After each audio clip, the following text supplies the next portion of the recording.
ఇన్నిగానో private కాలేజీలు లేవు.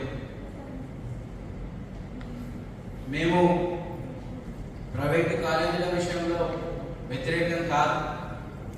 అదేవిధంగా మొత్తం ప్రైవేట్ కాలేజీలే ఈ బోర్డును నడిపిస్తే అంటే ఖచ్చితంగా వామపక్ష విద్యార్థి సంఘంగా వ్యతిరేకిస్తాం.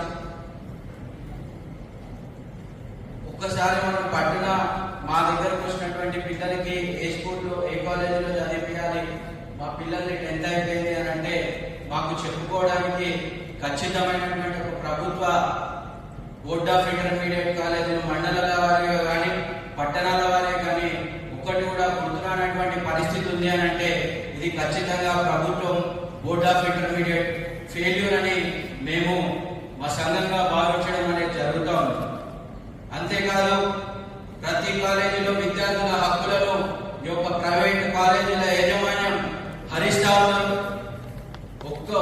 ఒక్క కాలేజీ కూడా పర్మిషన్ల విషయం మాట్లాడితే జనరల్ గా ఒక స్టూడెంట్ జాయిన్ అయిన వారికి తల్లిదండ్రులు చెప్పినట్టు మేనేజ్మెంట్ వింటాయి.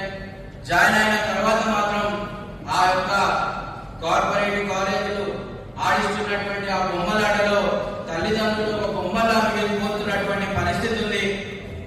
పోయి కాలేజీలలో ఫీజుల గురించే కానీ ఏదైనా సమస్య గురించి మేము మాట్లాడినప్పుడు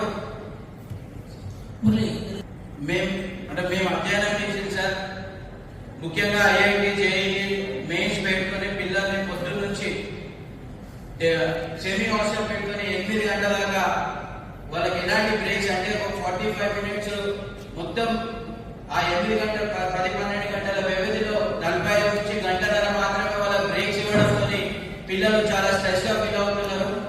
అదేవిధంగా రెసిడెన్షియల్ హాస్టల్స్ లో ఉన్నటువంటి పిల్లలకు 6:30కు లేపి రాత్రి 10:30 వరకు చదువు అని చెప్పి ఈ చదువుల చక్రంలో పడేయడం వల్ల పిల్లలు ఇవాళ గత సంవత్సరం 59 మంది విద్యార్థులు చనిపోతున్నారు.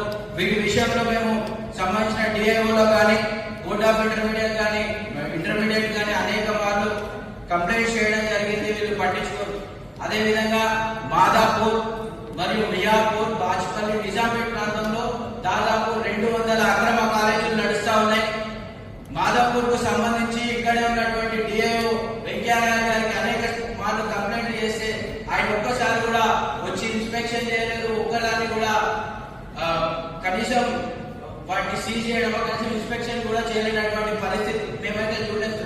ఏ పేపర్లో కానీ ఏ మీడియాలో కానీ చూడలేము. అదేవిధంగా మేము ఎప్పుడైనా